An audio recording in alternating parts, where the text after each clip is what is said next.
Video की तरफ। तो पहले एपिसोड की शुरुआत में हम एक हाई स्कूल गर्ल को देखते हैं जो कि अपने स्कूल की वॉल पर कुछ कार्व करके लिख रही होती है, यानी कि कुरेद रही होती है। और वो ये सब अपने फोन में रिकॉर्ड भी कर रही थी, जिसके अंदर वो किसी तरह के रूल्स के बारे में बात कर रही होती है। और ये रूल्स थे कि साजू यानी कि कोरियन एस्ट्रोलॉजी सिस्टम के हिसाब से अगर कोई भी व्यक्ति अपनी डेट ऑफ बर्थ लिखकर कोई भी विश मांगता है तो वो विश पूरी हो जाती है। फिर वो लड़की अपनी विश मांगने लगती है और वो अपनी विश फोन के अंदर रिकॉर्ड कर रही थी। और उसकी इच्छा ये थी कि वो किसी को खत्म होने देखना चाह रही थी, जिनके लिए वो यहाँ पर ये विश मांग लेती है। और वो लोग जो थे वो एक से ज्यादा थे, यानी कि वो मल्टीपल लोगों को खत्म करने की इच्छा रख रही थी। फिर वो लड़की एक कटर से खुद की ही गर्दन को काट लेती है और बहुत खून बह जाने की वजह से वो खत्म हो जाती है। और पीछे वाली वॉल पर हम उस लड़की का नाम और उसकी साजू यानी कि डेट ऑफ बर्थ को देखते हैं। और वो लड़की उस वॉल पर अपना नाम और डीओबी ही कार्व कर रही थी। उस लड़की का नाम यहाँ पर होता है हियोंग और उसकी डेट ऑफ बर्थ थी 12 मार्च 2005। फिर इसके बाद में हम सिया नाम की एक हाई स्कूल स्टूडेंट को देखते हैं जो कि अपनी आंटी के साथ रहती है। उसकी आंटी एक हॉस्पिटल में नर्स है, तो वो मोस्टली बाहर ही रहती है, टाइम हॉस्पिटल में ही व्यतीत करती है। फिर सिया स्कूल के लिए तैयार होने लगती है और उसके रूम में रखी हुई ट्रॉफीज और मेडल से साफ पता चल रहा था कि सिया असल में एक एथलीट है। खैर फिर इसके बाद में सिया को डाइनिंग टेबल पर उसकी आंटी का क्रेडिट कार्ड मिलता है जो कि वो उसके लिए छोड़ गई थी ताकि वो स्कूल में खर्चा वर्चा कर सके। फिर सिया तैयार हो जाती है और वो अपने क्लासमेट ग्योनवू को टेक्स्ट करती है जो कि उसके ऊपर वाले ही अपार्टमेंट में रहता है। फिर ग्योनवू जो होता है वो जल्दी से तैयार होकर लिफ्ट के पास आता है और वहां पर सिया उसका इंतजार कर रही थी। और अचानक से यहाँ पर होता यह है कि सिया जो होती है वो ग्योनवू की गाल पर किस कर देती है, क्योंकि वो दोनों कुछ समय से डेट कर रहे थे। और ये बात सिया और ग्योनवू ने ज्यादा किसी को नहीं बताई थी। खैर फिर वो दोनों स्कूल के लिए निकल पड़ते हैं। इसके बाद में हम नारी नाम की एक और स्टूडेंट को देखते हैं और ये जो है वो ग्योनवू और सिया की ही क्लासमेट है। अब वो अपने फोन में एस्ट्रोलॉजी चेक कर रही थी और आज की एस्ट्रोलॉजी के हिसाब से उसके मन में जो कुछ भी था उसको कह देना चाहिए। खैर अब उसके लाइफस्टाइल से साफ पता चल रहा होता है कि वो काफी अमीर घराने से आती है। इनफैक्ट वो स्कूल में भी कार से ही आया जाया करती थी, लेकिन जैसे ही वो बाहर ग्योनवू को देखती है तो वो कार से बाहर उतर जाती है क्योंकि उसे ग्योनवू पर क्रश था। और वो जाकर ग्योनवू से चिपकने लगती है और तभी वहां पर ह्योंगवुक नाम का एक और स्टूडेंट आ जाता है और वो नारी को मजाक मजाक में ग्योनवू से दूर कर देता है, क्योंकि ह्योंगवुक जो है वो ग्योनवू का बेस्ट फ्रेंड है और सिया और ह्योंगवुक एक दूसरे को भाई बहन मानते हैं। अब यहाँ पर सिया ने बस ह्योंगवुक को ग्योनवू और खुद के बारे में बताया था कि वो डेट कर रहे हैं, तो सिया ह्योंगवुक को इशारों में कहती है कि वो किसी तरह इस बात को नारी के सामने लीक कर दे कि ग्योनवू और सिया डेट कर रहे हैं। और ह्योंगवुक जो होता है वो ऐसा ही करता है और वो नारी को तंग करने लगता है। खैर वो ग्योनवू से पूछने लगता है कि वो और सिया हमेशा दोनों साथ में दिखते हैं, तो कहीं वो दोनों डेट तो नहीं कर रहे। और नारी ये बात सुनकर खुश नहीं लग रही थी, यानी कि इनडायरेक्टली ये बात लीक कर दी गई थी। तो ह्योंगवुक नारी से पूछता है कि कहीं उसे ग्योनवू से प्यार तो नहीं है, तो वो कहती है कि हाँ उसे प्यार है। लेकिन ह्योंगवुक जो होता है वो उसकी बात को मजाक में ले जाता है और कहता है कि ऐसी बात है तो वो भी नारी से प्यार करता है। और ह्योंगवुक से तंग आकर नारी वहां से सीधा अपनी क्लास में चली जाती है। खैर इसके बाद क्लासरूम के अंदर हमें हाजून नाम के एक लड़के को दिखाया जाता है और असल में हाजून, सिया, ग्योनवू, ह्योंगवुक और नारी जो है वो एक ही ग्रुप का हिस्सा है, यानी कि इन सबका एक फ्रेंड्स ग्रुप है। और यहाँ पर ये ग्रुप बहुत पहले से था, सभी बहुत अच्छे दोस्त भी हैं। लेकिन हाजून सिया को प्यार करता है और ये बात ह्योंगवुक को पता थी, तो वो हाजून को क्लियर करने के लिए उसको बताने लगता है कि ग्योनवू और सिया डेट कर रहे हैं। और वो अपना लैपटॉप भी हाजून को ठीक करने के लिए देने लगता है। और हमको यही पता लगता है कि 2 दिन बाद ह्योंगवुक का बर्थडे भी है। लेकिन तभी अचानक से वहां पर टीचर आ जाते हैं, जिसके चलते ह्योंगवुक उसे वो बात बता नहीं पाता। फिर टीचर उनके आखिरी टेस्ट के मार्क्स बताते हैं और पूरे सिटी में मैथ्स में 100% लेने वाले 2 स्टूडेंट उनकी ही क्लास से थे और वो दोनों स्टूडेंट थे हाजून और ह्योंगवुक। लेकिन सभी स्टूडेंट्स और टीचर काफी हैरान थे क्योंकि हाजून तो बहुत स्मार्ट था, तभी तो ह्योंगवुक उसको लैपटॉप ठीक करने दे रहा था। लेकिन ह्योंगवुक जो था वो बिल्कुल उसका उल्टा था, वो बिल्कुल भी अच्छा नहीं था पढ़ाई में। लेकिन यहाँ पर उसने फिर भी 100% स्कोर किया था। लेकिन टीचर का साफ कहना था कि टेस्ट में चीटिंग का कोई चांस ही नहीं था, तो ह्योंगवुक ने चीटिंग नहीं करी और वाकई में उसके 100% आए हैं। अब तभी ह्योंगवुक के फोन पर गिरिगो नाम के एक ऐप का नोटिफिकेशन आता है और ह्योंगवुक की विश पूरी हो गई थी। फिर रिसेस टाइम में पूरा का पूरा ग्रुप यानी कि सिया, ग्योनवू, नारी और हाजून जो होते हैं वो ह्योंगवुक से पूछते हैं कि उसने मैथ्स में 100% कैसे लिए। और तब जाकर ह्योंगवुक उनको बताता है कि उसे गिरिगो नाम के एक ऐप के बारे में पता चला था, जिसमें अगर आप अपनी डेट ऑफ बर्थ लिखकर अपनी इच्छा उस ऐप के अंदर रिकॉर्ड करके सेंड कर दोगे तो विश पूरी हो जाएगी। लेकिन विश पूरे मन से मांगनी पड़ती है, तभी वो विश पूरी होती है। अब उसकी बात सुनकर कोई भी उसका विश्वास नहीं कर रहा होता, लेकिन फिर भी वो सभी के फोन पर उस ऐप का लिंक भेज देता है क्योंकि वो ऐप सर्च करने पर नहीं मिलने वाला था। अब ह्योंगवुक अपनी बात साबित करने के लिए वो ऐप अपनी विश वाली रिकॉर्डिंग और वो नोटिफिकेशन दिखाता है, लेकिन तब भी कोई उसका यकीन नहीं करता। और उसके बाद में वो सभी वहां से चले जाते हैं। उनके जाने के बाद में उस ऐप में 24 घंटों का एक टाइमर भी शुरू हो गया था और ह्योंगवुक सोचता है कि शायद वो वेटिंग टाइम अगली इच्छा मांगने के लिए होगा।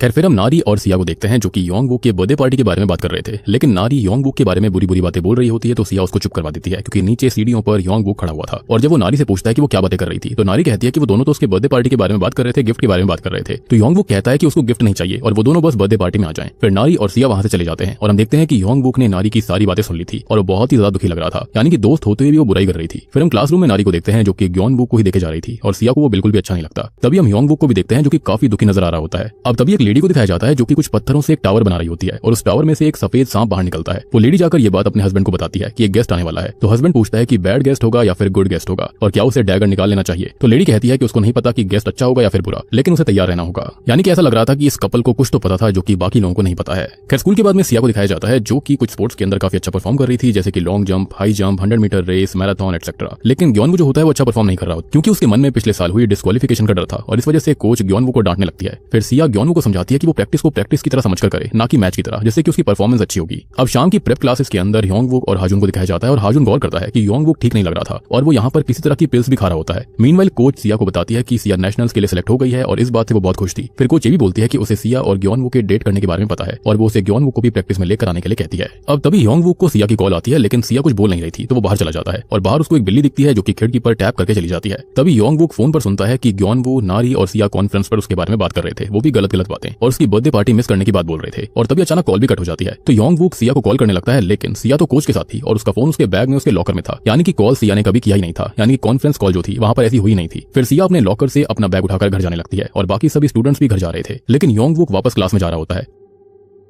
और बाहर अब हमें ग्योनवू को दिखाया जाता है और बाहर से कुछ स्टूडेंट गुजर रहे होते हैं जो कि किसी ऐप की ही बात कर रहे थे, जो कि पक्का गिरिगो ऐप ही होगा। फिर सिया आकर ग्योनवू को सारी बात बताती है कि वो नेशनल्स के लिए सिलेक्ट हो गई है और ग्योनवू इससे बहुत खुश होता है। फिर वो दोनों बस से घर जाने लगते हैं। रास्ते में अब सिया ग्योनवू को बताती है कि कोच को उन दोनों के बारे में पता है। ये सुनकर ग्योनवू काफी परेशान हो गया था क्योंकि कोच उसको पहले से ही पसंद नहीं करती थी। अब घर आकर सिया अपनी आंटी को टेक्स्ट करके सिलेक्शन वाली बात बताती है और सिया योंगवू की 39 मिस्ड कॉल्स देखती है और तभी सिया को उसकी आंटी का टेक्स्ट आता है और वो भी सिया की सिलेक्शन से काफी खुश थी, लेकिन वो आज भी घर नहीं आने वाली थी, उनको हॉस्पिटल में काम था, तो इसलिए वो ग्योनवू को अपने घर खाना खाने के लिए बुला लेती है। इसी बीच वो योंगवू को कॉल बैक करना भी भूल गई थी, मतलब 39 मिस कॉल्स थी, लेकिन उसने अपने दोस्त को कॉल नहीं किया। अब हो सकता है कि वो सिलेक्शन के चलते बहुत खुश थी, उसका बॉयफ्रेंड भी घर आने वाला था, तो उसको लगा कि कुछ ज्यादा इंपॉर्टेंट नहीं होगा। खैर अब तभी वहां पर ग्योनवू आ जाता है और वो दोनों साथ में खाना खाते हैं। सिया उसे योंगवू की मिस्ड कॉल्स के बारे में बताती है। फिर हम नारी को देखते हैं जो कि अपने कजन को बोलकर अपने लिए एक फेक आईडी बनाने के लिए कह रही थी और उसका कजन भी इसके लिए मान जाता है और फिर नारी उस फेक आईडी की हेल्प से क्लब में एंटर कर जाती है क्योंकि वो 18 साल से कम थी और क्लब नहीं जा सकती थी, जहां पर हम उसके कजन ब्रदर और सिस्टर को देखते हैं जिन्होंने फेक आईडी बहुत ही अच्छे से बनाई थी जो कि काम कर जाती है। अब तभी हाजुन को दिखाया जाता है जो कि योंगवू का लैपटॉप चेक कर रहा था और उसे लैपटॉप पर पूरे ग्रुप की फोटोज दिखती हैं और उसको याद आता है कि योंगवू काफी परेशान दिख रहा था, तो वो उसे टेक्स्ट करने लगता है और वहां पर वो उस गिरिगो ऐप को देखता है। वो उस ऐप को डाउनलोड करने के लिए लिंक को प्रेस करने ही वाला था ताकि वो सिया का बॉयफ्रेंड बनने की विश मांग सके, लेकिन तभी उसे उसकी बहन की कॉल आ जाती है, तो वो फोन वहीं पर रखकर अपने लैपटॉप पर काम करने लगता है, यानी कि फिलहाल तो वो बच गया था क्योंकि जो ऐप है वो बिल्कुल भी ठीक नहीं दिख रहा होता। फिर हमें सिया को दिखाया जाता है जो कि योंगवू को कॉल करती रहती है और योंगवू सिया से ये पूछता है कि क्या सिया कल उसकी बर्थडे पार्टी में आएगी, तो सिया कहती है कि कल उसे प्रैक्टिस करनी है क्योंकि वो नेशनल्स में सेलेक्ट हो गई थी। अब यहाँ पर योंगवू कॉल कट कर देता है और उसको कंफर्म हो जाता है कि पहले भी कॉल शायद से सिया नहीं करा होगा, लेकिन उनको पता है कि वो कॉल किसी और ने करी थी और अभी वो काफी दुखी था, जिसके चलते वो सिया की सिचुएशन को समझ नहीं पाता। अब यहाँ पर जिस किसी ने भी वो कॉल करी थी वो यही चाहता था कि योंगवू ऐसा सोचे कि सिया और बाकी सब उसके दोस्त जो हैं वो उसकी पार्टी में नहीं आने वाले। अब सिया को उदास देखकर ग्योनवू अपने फोन में वो गिरिगो ऐप ओपन करता है जो कि उसने इंस्टॉल कर लिया था और अब वो एक कार्डबोर्ड के ऊपर अपनी डेट ऑफ बर्थ लिखकर विश मांगने लगता है कि सिया की प्रैक्टिस कैंसिल हो जाए, और वो ये सब खाली सिया को हंसाने के लिए कर रहा था। और विश रिकॉर्ड करने के बाद ग्योनवू उस विश को सेंड कर देता है। फिर अगली सुबह फिर से ग्योनवू और सिया को दिखाया जाता है और इस बार वो दोनों लिप पर किस करते हैं और वो दोनों इससे काफी खुश थे। खैर फिर जब वो स्कूल जा रहे होते हैं तो वहां पर ना नारी होती है और ना ही योंगवू, तो उन दोनों को लगता है कि योंगवू और नारी क्लास में होंगे, लेकिन क्लास में बस योंगवू था जो कि सो रहा होता है। लेकिन सिया देखती है कि वो तो जाग रहा था और सिया के पीछे वाले बेंच की तरफ देखे जा रहा था और वो कल शाम से यहीं पर था, घर नहीं गया था। उसके हाथ में उसका फोन भी था और उस पर टाइमर में 2 मिनट दिखा रहा था। अब तभी वहां पर टीचर आ जाते हैं और योंगवू के फोन पर नोटिफिकेशन की आवाज सुनकर वो योंगवू को खड़ा होने के लिए कहते हैं, लेकिन वो खड़ा नहीं होता। तो हाजुन और ग्योनवू उसको उठाने जाते हैं, लेकिन तभी अचानक उसको कुछ होने लगता है, तो सिया भी उसके पास जाती है, लेकिन तभी अचानक योंगवू ठीक हो जाता है और अगले ही पल वो अपने बैग में से एक कटर निकालता है और वो उस कटर को हवा में स्विंग करने लगता है। जब ग्योनवू उसको रोकने की कोशिश करता है तो वो उसे उठाकर दूर फेंक देता है। फिर वो सिया के पीछे वाले बेंच की तरफ देखकर किसी को वहां से जाने के लिए कह रहा था, लेकिन वहां पर कोई नहीं होता और तभी योंगवू सिया पर अटैक कर देता है और वो सिया के साथ विंडो तोड़कर क्लास से बाहर गिर जाता है। हम ये देखते हैं कि टाइमर में अब खाली 26 सेकंड लेफ्ट शो कर रहा था और योंगवू किसी के पोजीशन में था क्योंकि वो सिया से हेल्प मांग रहा होता है और वो मरना नहीं चाहता था ऐसा बोल रहा था। तभी यहाँ पर अचानक से योंगवू जो होता है वो खड़ा हो जाता है और वो खुद को रोकने की बहुत कोशिश कर रहा था, लेकिन उसका हाथ अपने आप उसी कटर से खुद का गला चीर देता है और खून बह जाने की वजह से वो खत्म हो जाता है। और तभी एपिसोड के अंत में हम देखते हैं कि वो टाइमर अब 0 हो गया था, यानी कि 24 घंटे का टाइमर मतलब ये था विश मांगने के बाद पूरी होने के बाद में इंसान 24 घंटे के अंदर खत्म हो जाएगा, जिसके साथ ही पहला एपिसोड यहीं पर खत्म हो जाता है। तो दूसरे एपिसोड की शुरुआत में हमें फ्लैशबैक देखते हैं जिसमें बचपन की सिया को दिखाया जाता है जिसके माता पिता ने खुद को खत्म कर लिया था और इसलिए वो अपनी आंटी के पास ही रहने आ गई थी और वहीं पर उसको ग्योनवू पहली बार मिला था। सिया न्यू स्कूल में शिफ्ट हुई थी और स्कूल के बच्चे उसके बारे में बातें कर रहे थे। इस बात से सिया बहुत दुखी हो जाती है और तब वहां पर उसे ग्योनवू और नारी मिलते हैं जिन्होंने सिया की बहुत हेल्प करी थी। वहीं पर हाजुन भी था जिसे पहली बार सिया को देखते ही उससे प्यार हो गया था। फिर सिया के पास में योंगवू आता है और वो उसे अपना फेवरेट कीचेन देता है। यहाँ पर पहली बार सिया इतने दिनों बाद हंसी थी और पहली बार उसके साथ कोई अच्छे से बात कर रहा था, उसे ट्रीट कर रहा था अच्छे से। उस दिन के बाद से ये सभी बेस्ट फ्रेंड बन गए थे। इनका एक ग्रुप बन गया था 5 लोगों का, लेकिन ऑब्वियस सी बात है कि इन 5 के अंदर भी कुछ ना कुछ एक दूसरे को लेकर जेलेसी जरूर मौजूद थी। एनीवे सीन प्रेजेंट टाइम में आता है और हम वहां पर स्कूल में पुलिस को देखते हैं और वहीं पर योंगवू की मौत को खुद को खत्म करने वाले सीन में कन्वर्ट कर दिया गया था। फिर हम पिछली रात के एक फ्लैशबैक को देखते हैं और हमको ये पता लगता है कि योंगवू सारी रात स्कूल में नहीं था, वो अपने घर पर था और वहां पर सिया से माफी मांगने भी आई थी और वो योंगवू को उसका बर्थडे गिफ्ट देकर उसको ये बताती है कि बाकी के दोस्त भी उसकी बर्थडे पार्टी में जरूर आएंगे। फिर योंगवुक उसे माफ कर देता है और वो सिया को बताता है कि उसको किसी ने कॉल करा था जो कि उसकी तरह ही साउंड कर रही थी, लेकिन वो सिया नहीं थी। फिर इसके बाद हम दोबारा प्रेजेंट में आते हैं और हम देखते हैं कि सिया के पास में उसकी कोच आई थी और वो सिया को घर जाकर आराम करने के लिए कहती है क्योंकि वो काफी दुखी थी और ऑब्वियस सी बात है वो योंगवुक को अपना भाई जैसा मानती थी। कोच ये कहती है कि उसकी 2 से 3 दिन की प्रैक्टिस कैंसिल कर दी गई है और जब सिया ये बात सुनती है तो उसे सब समझ आ जाता है। वो जल्दी से कोच की तरफ भागती है ये बताने के लिए कि वो ठीक है और कोच उसकी प्रैक्टिस को कैंसिल ना करे, लेकिन अचानक से सीलिंग से एक पैनल नीचे आकर गिरता है और सिया जो है वो खत्म होने से बाल बाल बचती है और उसको ये भी समझ में आ गया था कि अगर किसी ने विश को चेंज करने की कोशिश करी या फिर बीच में ऑब्स्टेकल बना तो वो भी खत्म हो जाएगा, यानी कि जो कुछ भी कर्ज था वो काफी खतरनाक था। फिर जल्दी से सिया अपने दोस्तों के पास जाती है और ग्योनवू भी वहीं पर था। वो उसे बताती है कि उसकी प्रैक्टिस कैंसिल हो गई है और ग्योनवू उसको ये बोलता है कि उसे गिरिगो ऐप का नोटिफिकेशन आया था कि उसकी इच्छा पूरी कर दी गई है और अब उस ऐप पर 24 घंटे वाला एक टाइमर फिर से शुरू हो जाता है। खैर अब सिया इससे बहुत डर गई थी और वो ग्योनवू और बाकी सबको सारी बातें समझाने की कोशिश करती है कि आखिरकार योंगवुक के साथ क्या हुआ था और ग्योनवू के साथ आगे क्या होने वाला है। और वो सभी ग्योनवू की विश वाली रिकॉर्डिंग देखते हैं, लेकिन कोई भी अभी सिया की बात पर विश्वास नहीं करता। अब सिया जो थी वो ये बोले जा रही थी कि टाइमर खत्म होने पर ग्योनवू यानी कि उसका बॉयफ्रेंड जो है वो बिल्कुल योंगवुक की तरह ही खुद को खत्म कर लेगा, लेकिन नारी सिया पर गुस्सा करने लगती है तो ग्योनवू उन दोनों को शांत करता है और सिया उनको बताती है कि वो किसी अपने को ऐसे खत्म होते नहीं देख सकती क्योंकि उसने अपनी माँ और पिता को भी सेम सिचुएशन में देख रखा है। अब जितने में वो बातें कर रहे थे उतने में हाजुन उस टाइमर को रोकने की कोशिश कर रहा होता है क्योंकि वो एक गीकी बच्चा था, लेकिन उस ऐप को डिलीट करने का कोई फायदा नहीं होता और उसका ये कहना था कि अगर वो उस ऐप के कोड्स को चेक कर पाएंगे तो शायद से वो उस ऐप को रिवर्स कर सकते हैं, यानी कि टाइमर रिवर्स करा जा सकता है, लेकिन इसके लिए उसे अपना लैपटॉप चाहिए था। तो यहाँ पर सिया जो होती है वो सभी को उसके घर पर आने के लिए कहती है। ऑब्वियस बात है उसकी आंटी वहां पर शायद नहीं होगी। फिर सिया और ग्योनवू अपने घर चले जाते हैं, लेकिन जब ग्योनवू आराम कर रहा था तब उसे सिया का कॉल आता है, लेकिन जब ग्योनवू कॉल रिसीव करता है तो आगे से सिया और नारी उसके बारे में गलत बातें बोल रहे थे, लेकिन ग्योनवू को पता था कि वो सिया नहीं थी और वो तो उनके साथ थी, इसलिए वो जल्दी से भागकर सिया के पास जाता है और वो उसको कॉल सुनाने वाला था, लेकिन तभी वो कॉल कट हो जाती है। तो सिया ग्योनवू को बताती है कि योंगवू के साथ भी सेम चीज हुई थी, उसको भी उसके नाम से ही कॉल आया था। एनीवेज वहां पर नारी और हाजुन भी आ गए थे और हाजुन ग्योनवू का फोन लेकर उस ऐप को चेक करने लगता है, लेकिन उस ऐप के कोड्स बिल्कुल ही सिंपल थे और हाजुन ने एक सोल्यूशन निकाल लिया था। अब उसने गिरिगो ऐप रिवर्स कर दिया था और ग्योनवू का फोन रिबूट हो रहा होता है और शायद से रिबूट होने के बाद में वो ऐप डिलीट होना चाहिए था और टाइमर भी बंद हो जाना चाहिए था। खैर अब तभी यहाँ पर अचानक से ग्योनवू अपनी आंख को रब करने लगता है, यानी कि आंख मसलने लगता है और वो अपनी आंख को इतना ज्यादा मसल रहा था कि सिया को बीच में आकर उसको रोकना पड़ता है, लेकिन ग्योनवू सिया को धक्का देकर नीचे गिरा देता है। ऐसा लग रहा था कि उसके अंदर किसी की आत्मा आ गई हो।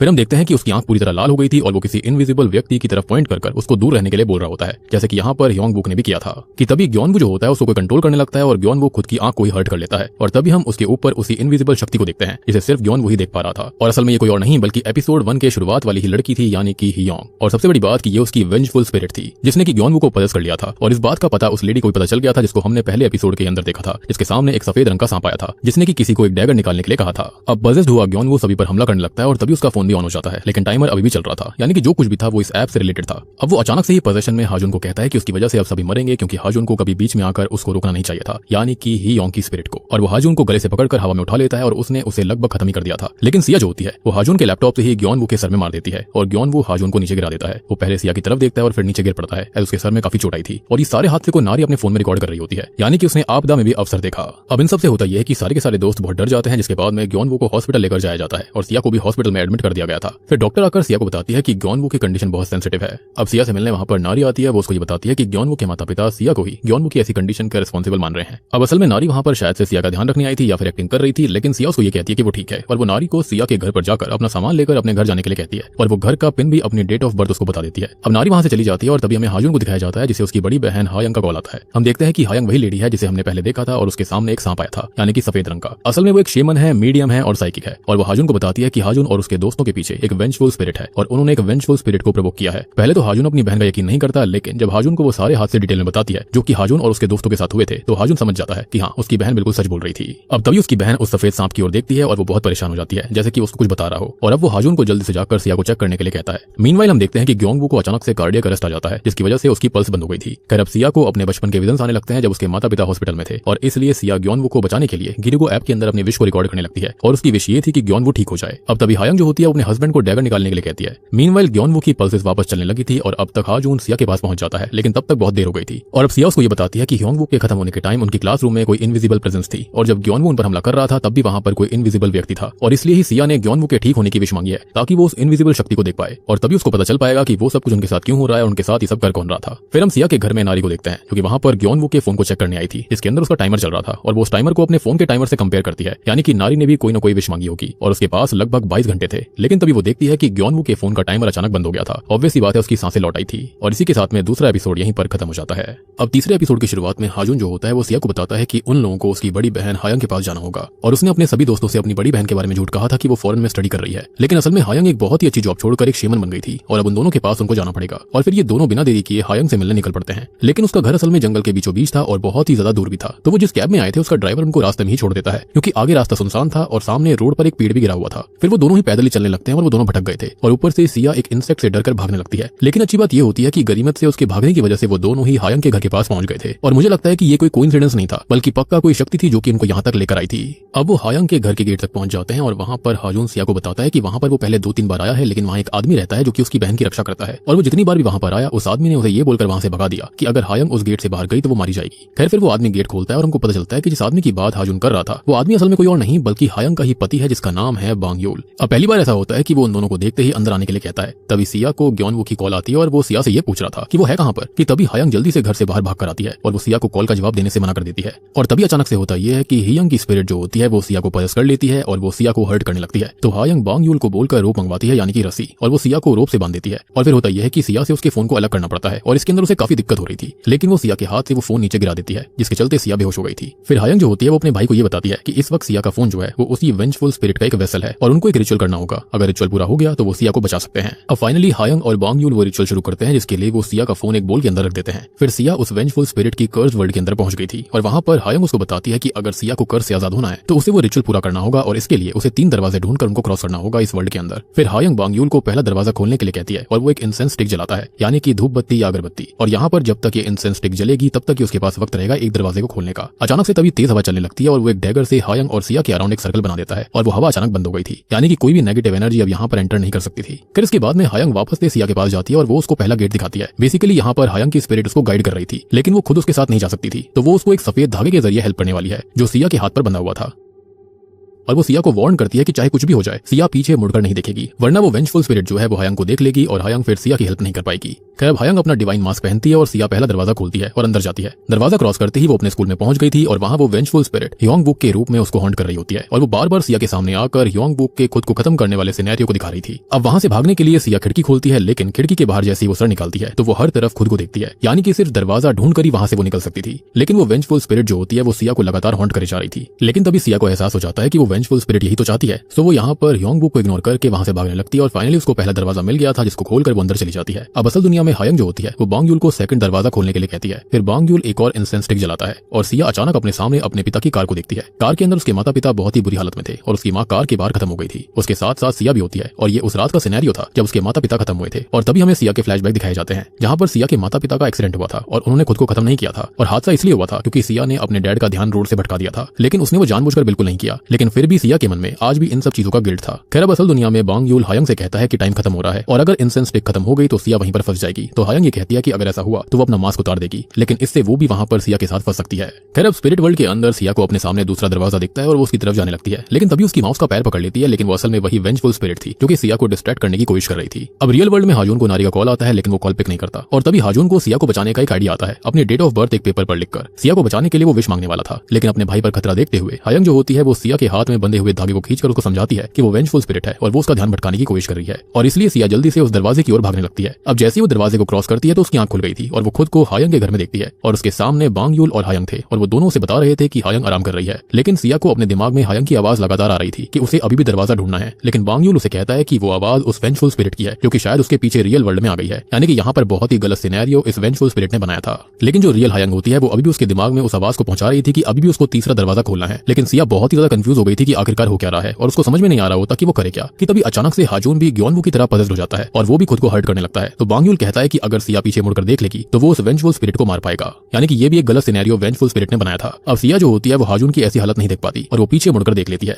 लेकिन तभी हमको पता लगता है कि ये सब तो बस उस वेंजफुल स्पिरिट की चाल थी और उसने अब हायंग को देख लिया था और इसी वजह से अब हायंग को खून की उल्टी होने लगती है और वो काफी कमजोर हो जाती है। वो बांग यूल को कहती है कि सिया को बचाने के लिए वो उसके लिए दरवाजा ओपन करे उस श्रापित दुनिया का, लेकिन बांग यूल कहता है कि अगर वो वहां पर गई तो उसके पास मात्र 3 मिनट होंगे वापस वापस लौटने के लिए। तो हायंग अपने सेक्रेट बो और एरोस को लेकर श्रापित दुनिया में चली जाती है। उधर सिया खुद को श्रापित दुनिया में देखती है और वो अपने हाथ में एक लाल थ्रेड को देख रही थी जो कि किसी चीज से बंधा हुआ था। और तभी अचानक वहां पर ढेर सारी लाशें हवा में से नीचे लटकने लगती हैं जिनके फेस कवर्ड हो रखे थे, यानी कि यहाँ पर ढेर सारे लोगों को खत्म किया था इस वेंजफुल स्पिरिट ने। खैर तभी वो अपने सामने हियंग की वेंजफुल स्पिरिट को देखती है और वो रेड थ्रेड असल में उसके फोन के साथ कनेक्टेड था, जो कि ये दर्शाता है कि अब वो सिया को खत्म करने वाली है। बेसिकली उसने उसकी ही आत्मा को खींच लिया था। यहाँ पर अभी तक खेल हो रहा था कि असल में यहाँ पर जो सिया थी वो तीनों दरवाजे पार करके अपनी स्पिरिट को वापस से अपने शरीर में डाल सकती थी, यानी कि कर्ज को खत्म कर सकती थी। लेकिन यहाँ पर हियंग की स्पिरिट ने किया क्या, उस वेंजफुल स्पिरिट ने अपने ही धागे को उससे कनेक्ट कर दिया था, जिसके चलते सिया को वो अपने साथ ले जाने वाली थी। हम ये भी देख पाते हैं कि हियंग के पीछे ही वहां से बाहर निकलने का तीसरा दरवाजा भी था। खैर अभी अचानक से ही सिया की आंखों से, नाक से और मुंह से खून आने लगता है, यानी कि अब वो खत्म हो रही थी। तभी वहां पर हायंग आ जाती है जो कि अपने सीक्रेट बो और एरो से उस रेड थ्रेड को तोड़ देती है और तभी वो सिया को लेकर उस दरवाजे की तरफ भागती है ताकि वो श्रापित दुनिया से बाहर आ पाए। लेकिन तभी हम देखते हैं कि हियंग जो होती है वो सिया के ऊपर एक कटर से हमला करने की कोशिश करती है, लेकिन हायंग उसको बचा लेती है और वो दोनों ही रियल वर्ल्ड में वापस आ गए थे। और जैसे ही वो वापस आते हैं सिया के फोन में वो टाइमर बंद हो गया था। तभी हायंग जो होती है वो अपने भाई और सिया को बताती है कि अभी के लिए सिया सेफ है, लेकिन सब कुछ परमानेंटली ठीक नहीं हुआ है। फिर सिया कपड़े बदलने जाती है क्योंकि उन्हें सिया के कपड़े जलाने थे, क्योंकि वो भी श्रापित हो गए थे। और फिर हमें बांग्यूल की बातों से पता चलता है कि वो व्हाइट स्नेक और हायंग की पावर्स कनेक्टेड हैं, क्योंकि जो हमला हियंग ने सिया के ऊपर किया था तो सिया को बचाते हुए वो कट जो था वो हायंग को लग गया था। और तभी हम देखते हैं कि वो सांप जो था वो हायंग के उस कट को हील कर देता है। मींस वो स्नेक भी डिवाइन था। फिर हॉस्पिटल में हम नारी को देखते हैं जो कि ग्योनवू से मिलने आई थी और उसे डॉक्टर से पता चलता है कि ग्योनवू होश में आ गया था और नारी अब उससे मिल सकती है। फिर नारी ग्योनवू को उसकी वो वीडियो दिखाती है जो उसने रिकॉर्ड करी थी और नारी ग्योनवू से झूठ बोलती है कि जब से उसने उन सब पर हमला किया है तब से सिया ग्योनवू को देखना नहीं चाहती। तो अब आपको समझ में आया होगा कि आखिरकार नारी ने वो सब रिकॉर्ड क्यों किया और उसने कैसे आपदा में अवसर निकाला। फिर हम बांग्यूल को देखते हैं जिसे हाजून का वो पेपर मिलता है जिस पर उसकी डेट ऑफ बर्थ लिखी हुई थी। लेकिन अच्छी बात यह थी कि हाजून ने विश नहीं मांगी क्योंकि सिया ने पहले ही दरवाजा क्रॉस कर लिया था। बेसिकली उसकी बहन ने उसे बचा लिया। लेकिन बांग्यूल हाजून को हायंग पर भरोसा रखने के लिए कहता है और फिर वो वहां से चला जाता है। फिर वो चारों बैठकर सोचते हैं कि आगे करना क्या है। हायंग उनको बताती है कि उन्हें मेहंग को ढूंढना होगा और मेहंग वो चीज है जिसके साथ कोई स्पिरिट कनेक्टेड होती है। बेसिकली वो वस्तु जो कि उस स्पिरिट को इंसानी दुनिया से जोड़कर रख रही है और ऐसी वस्तुएं जो होती हैं वो खुद के अंदर शापित शक्तियों को कंटेन करती हैं। हम यहाँ पर ये भी जान पाते हैं कि हियंग की जो वेंजफुल स्पिरिट है उसने उस फोन से खुद को जोड़ा हुआ था जिसको हमने देख रखा है। फिर हायंग सिया को ये बताती है कि अगर सिया को खुद को सेफ रखना है और उस कर्ज को हमेशा के लिए रोकना है तो सिया को वापस से उसी शापित दुनिया में जाकर उस फोन को रियल वर्ल्ड में लेकर आना पड़ेगा। और ये काम सिया के अलावा कोई और नहीं कर सकता क्योंकि सिया ही है जो कि वेंजफुल स्पिरिट के शापित दुनिया और रियल वर्ल्ड दोनों से कनेक्टेड है। और ऐसा इसलिए था क्योंकि ये रिचुअल पूरा नहीं हुआ, उसने तीनों दरवाजे क्रॉस नहीं किए थे, लेकिन समहाउ उसको हायंग ने यहाँ पर चीट कोड के चलते बचा लिया था, तो इसलिए वो दोनों दुनियाओं से जुड़ चुकी थी।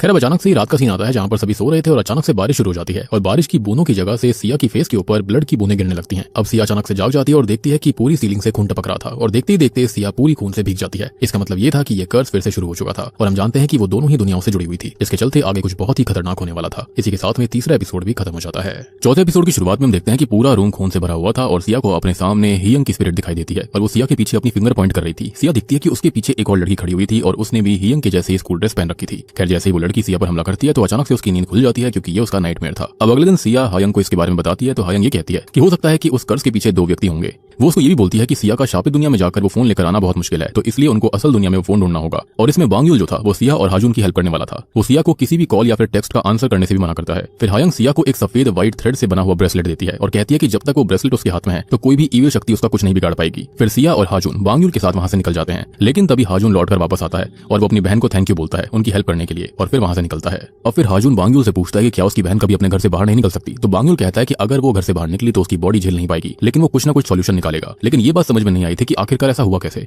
फिर इसके बाद फिर वो दोनों हाजून के घर के लिए निकल पड़ते हैं और उधर हम ग्योनवू को देखते हैं जो कि हॉस्पिटल से चुपके से भागकर सिया के अपार्टमेंट आ जाता है, लेकिन वहां अंदर नारी पहले से ही थी। तो ग्योनवू उसको अपने अपार्टमेंट में ले जाता है क्योंकि उनकी नेबर अपने अपार्टमेंट से बाहर निकल रही थी। फिर हम हाजून, सिया और बांग्यूल को देखते हैं और वो तीनों हाजून के घर में थे। अब हाजून जो था वो ह्योंगबुक के लैपटॉप में उसकी हिस्ट्री को चेक कर रहा था ताकि उनको पता चल सके कि ह्योंगबुक को वो गिरिगो ऐप कहां से मिला था। तो उनको पता चलता है कि ह्योंगबुक डिस्कॉर्ड पर काफी एक्टिव था, तो वो उसका डिस्कॉर्ड चेक करने लगते हैं कि तभी उन्हें मिन्सू नाम के एक लड़के की ऑडियो कॉल आती है। अब ये कॉल डिस्कॉर्ड पर आई थी तो हाजून माइक ऑफ करके मिन्सू से ह्योंगबुक बनकर बात कर रहा था और उन्हें मिन्सू से पता चलता है कि वो बहुत डर गया था क्योंकि ह्योंगबुक के बारे में रूमर्स थे कि वो खत्म हो चुका है। फिर वो तीनों ही मिन्सू को मिलने के लिए कहते हैं तो वो कहता है कि वो ह्योंगबुक से यूजुअल वाली जगह पर मिलेगा।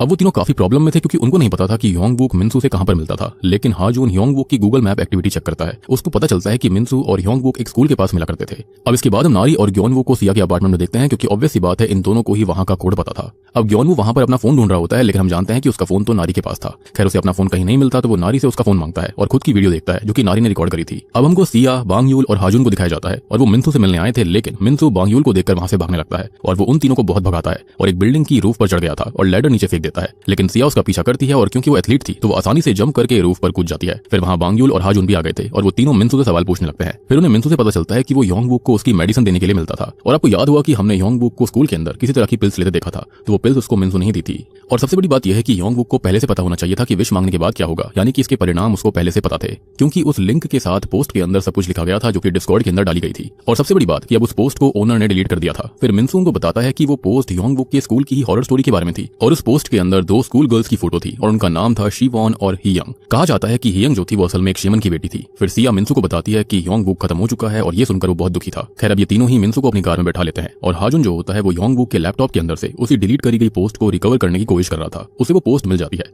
और वो एक फोटो थी जिसके अंदर 2 स्कूल की लड़कियां थी और दोनों की यूनिफॉर्म सिया और हाजुन के स्कूल जैसी थी। ये दोनों ही लड़कियां असल में उन्हीं के स्कूल में पढ़ती थीं और मिन्सू बताता है कि लेफ्ट वाली शिवॉन थी और राइट वाली हियंग जो कि शेमन की बेटी है। फिर बांग्यूल मिन्सू से उस शेमन के घर का एड्रेस पूछते हैं, लेकिन मिन्सू को बस इलाका पता था, घर नहीं पता था। फिर बांग्यूल ये सारी बातें हायंग को बताता है और सिया बताती है कि उसने 2 लड़कियों को देखा था लेकिन उसने उनका फेस नहीं देखा। आपको याद होगा उसका वो नाइटमेयर जिसके अंदर 2 लड़कियां थी। खैर हम ये भी देखते हैं कि हायंग को कुछ ऐसा पता था जो कि शायद बहुत ही ज्यादा इंपॉर्टेंट हो सकता है। अब बांग्यूल, हाजुन और सिया जो होते हैं वो हियंग के घर वाले इलाके में पहुंच जाते हैं। बांग्यूल कार में से अपने डिवाइन डैगर और डिवाइन कंपास को निकालता है जो कि उसे इविल स्पिरिट्स की प्रेजेंस के बारे में बताता है। फिर बांग्यूल उन दोनों को पहले ही बता देता है कि अगर किसी घर की छत पर उन्हें फ्लैग लगा दिखाई दे तो अंदर मत जाना। फिर वो उस एरिया की सबसे ऊपर वाली जगह पर जाते हैं और पूरा एरिया बंद पड़ा हुआ था, लेकिन वहां पर एक घर में लाइट जल रही थी। तो वो तीनों वहां पर जाते हैं और देखते हैं कि वो एक शॉप थी और उसकी ओनर असल में एक बूढ़ी महिला थी। अब वो तीनों वहां से कुछ चीजें खरीदते हैं और फिर वो ओल्ड लेडी से उस शेमन और उसकी बेटी के बारे में पूछताछ करते हैं, लेकिन उनको पता लगता है कि उस शेमन की बेटी का नाम शिवॉन था जो कि काफी वियर्ड सी बात होती है। एनीवेज अब हाजुन उस ओल्ड लेडी को वो पिक्चर भी दिखाता है और वो ओल्ड लेडी बताती है कि शिवॉन ही उस शेमन की बेटी है, लेकिन उसको देखे हुए 3 साल बीत गए हैं और वो शेमन भी काफी टाइम पहले ही खत्म हो गई। फिर बांग्यूल उस लेडी से उस शेमन के घर के बारे में पूछता है और वो उन्हें उसके घर का एड्रेस बता देती है। फिर वो तीनों ही उस शेमन के घर जाने लगते हैं और सिया उस नमक के बारे में पूछने लगती है जो उन्होंने खरीदा था। तो बांग्यूल बताता है कि वो सॉल्ट उनके लिए बहुत काम का है और वो तीनों उस शेमन के घर पहुंच जाते हैं। वैसे भी हम जानते हैं कि सॉल्ट से प्रोटेक्शन होती है, एटलीस्ट वेंजफुल स्पिरिट से। अब बांग्यूल ये बोलने लगता है कि ना वहां पर शेमन मिली और ना ही रिचुअल मास्टर, क्योंकि वहां पर जो कुछ भी चीजें हो रही थी उनका कुछ सेंस नहीं बन रहा था। अब अचानक से बांग्यूल को कंपास में मूवमेंट फील होने लगती है घर के पास में। वो सिया और हाजुन को पास में ही खड़े करके उनके अराउंड अपने डैगर से एक सर्कल बनाता है और फिर दूसरा सर्कल बनाया गया था सॉल्ट से, और वो उन दोनों को ही उस सर्कल से बाहर निकलने से मना करता है और खुद अब उस शेमन के घर के अंदर जाता है। अंदर बांग्यूल को कुछ भी अच्छा नहीं लग रहा था, लेकिन उसका कंपास मूव नहीं कर रहा होता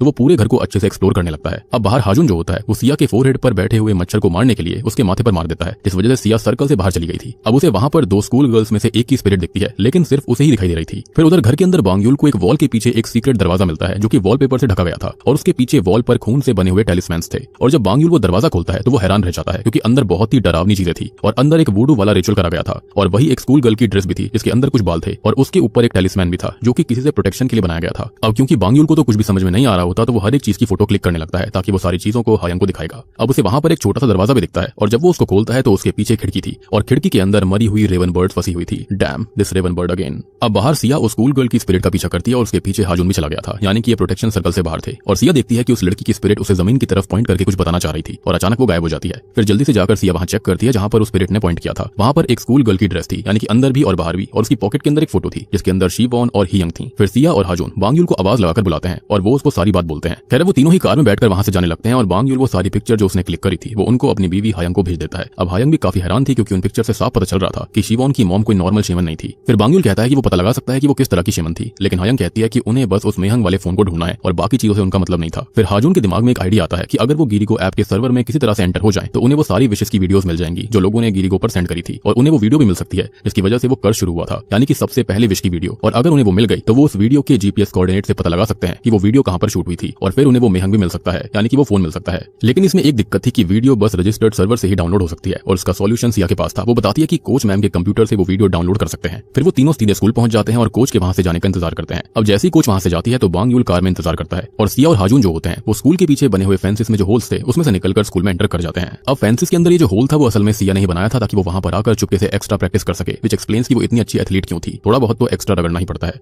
एनीवेज अब ये दोनों ही प्रैक्टिस रूम में चले जाते हैं और वहां पर जाना बहुत आसान था क्योंकि दरवाजे के लॉक का पिन जो था वो 1 2 3 4 था और सिया बताती है कि कोच हर चीज का पासवर्ड 1 2 3 4 ही रखती है और उसके कंप्यूटर का पासवर्ड भी यही था। खैर उनको गिरिगो का सर्वर मिल जाता है और वहां पर ढेर सारे लोगों ने अपनी विशेष वाली वीडियोस डाल रखी थी और वहीं उनको नारी की विश वाली वीडियो भी मिल जाती है जहां पर उसने विश मांगी थी कि उसे 2 लोगों की मौत चाहिए, लेकिन हमें बस योंगबुक का नाम बताया जा रहा था, हमें दूसरा नाम बताया नहीं जाता। और वो विश नारी ने तब मांगी थी जब वो क्लब के अंदर गई थी चुपके से और उसके कजन ब्रदर सिस्टर ने उसके लिए कार्ड बनाया था। खैर वहां पर उसने बहुत ही शराब भी पी रखी थी। खैर फिर हम ये देखते हैं कि ग्योनवू और नारी भी उसी फेंस में बने हुए होल से स्कूल में आ गए थे, लेकिन सिया का एक ही सवाल था कि अगर नारी ने विश मांगी थी कि योंगवू खत्म हो जाए और उसकी विश पूरी भी हो गई तो आखिरकार नारी खुद जिंदा कैसे थी। और बस इसी के साथ में भी चौथा एपिसोड यहीं पर खत्म हो जाता है। तो दोस्तों ये थी Korean series A wishes could kill series के पहले 4 एपिसोड की कहानी। उम्मीद करता हूं कि अब तक की कहानी आपको इंटरेस्टिंग और अच्छी लग रही होगी। अब बाकी के एपिसोड्स के लिए आपको जल्दी से इस वीडियो के ऊपर 5000 लाइक और 400 कमेंट करने होंगे ताकि अगले 4 एपिसोड फटाफट आ जाएंगे। और यहाँ पर जो मिस्ट्री है वो काफी डेंजरस है, काफी खतरनाक है, आपको देखकर काफी मजा आएगा। और रिसेंटली मैंने अंडरटोन और फ्रॉम सीरीज के सीजन 4 के पहले एपिसोड को एक्सप्लेन कर दिया। इनके सामने मिस कर दिया है, जाकर देख लीजिए, उनका लिंक आपको नीचे डिस्क्रिप्शन पिन कमेंट में मिल जाएगा। तो मैं आप सबको मिलता हूँ इस सीरीज के सेकंड पार्ट के साथ में, तब तक के लिए